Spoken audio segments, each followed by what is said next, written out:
นำกันเข้าสู่เวียงจันทร์สานฝันสร้างก่อชีวีน้องคนเรียนเก่งเสกติดปริญญาตรีนักเขียนข้างห้องหลายปีคือไอ้นี่ขายแหงเลี้ยงกาหาเงินส่งเจ้าเรียนปริญญาหวังพวมมีว่าสร้างอนาคตสดใสค่าเทอมผู้แบ่งเก็บค่าแห้งมาผ่อนคิกไอห้องเศร้าอดออมยอมใจให้ฝนซื้อให้ได้เงินใส่หวย4 ปีถึงวันนี้น้องเป็นบัณฑิตได้งานดีสมดังใจคิดแต่ว่าสิทธิ์ของอ้ายเอ็นอวยหนุ่มหน้า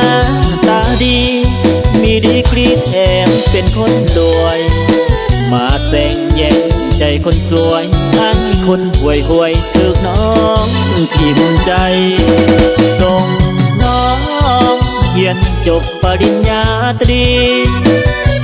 หวังให้คนดีมอบดีกรีปริญญาใจเข้าไปด้วยกัน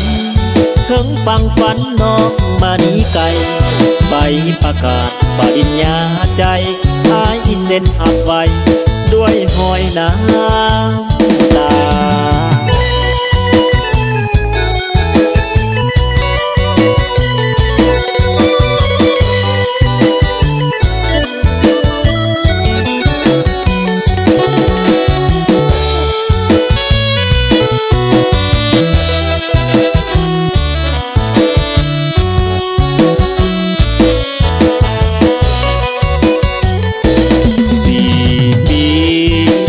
วันนี้น้องเป็นบัณฑิตได้งานดีสมตั้งใจคิดแต่ว่าสิทธิ์ของอ้ายเอ็นอวยหนุ่มหน้าตาดี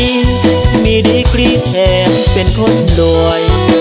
มาแซงแย่งใจคนสวยอ้ายคนห่วยห่วยถึกน้องที่มุนใจส่งน้องเรียนจบปริญญาตรีหวังให้คนดีมอบดีกรีปริญญาใจเข้าไปด้วยกันถึงฟังฝันน้องมานีไกลใบประกาศปริญญาใจหายเส้นหักไว้ด้วยหอยน้ำตา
คิดอยู่แล้วแก้วสาริกาผู้หญิงที่เขาบอกว่าผ่านสายมาแล้วหลายมือน้องอย่าน้อยใจหวั่นไหวในคำสาลือบอกว่าอายบ่ถืออายคือผู้ที่วางทองเขาอยากเหยียดน้องบ่อยากพบพาอย่าท้อใจเลยแก้วตายังมีอ้ายนาไม้ปองผ่านสายโซกโซนเหตุผลทานเป็นนางหลอกเขาว่า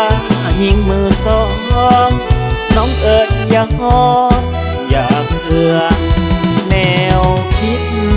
อ้ายนี่มันบอกคือไผบอกว่าหัว ใจหากได้เสียงสานันเนืองผู้หญิงมือสองใจบ่ฟุ่มเฟือยสิ้นเปลืองเรียกงานบ้านเพื่อนผู้เรื่องบ่เปลืองซ้ำอ้อยเอาใจพอแล้วทุกมือเสื้อใจตนเองแม่น้องเหลือมือนักเลงอายเองหับให้อภัยบอกกล่าวความหลังย้ำความเก่าเว้ามาตามใจของคู่อยู่กินกันไปขอบเทน้ำใจให้กันจนตาย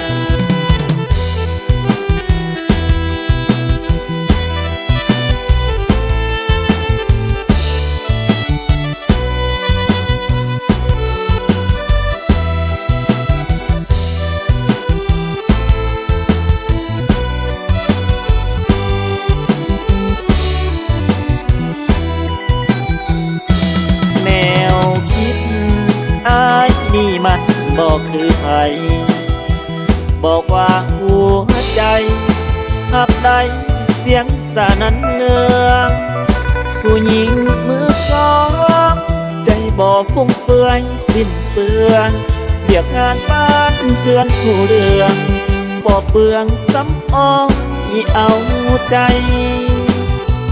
พอแล้วทุกมือเสื้อใจตนเองแม่น้องเหลือมือนักเลงอายเองหับให้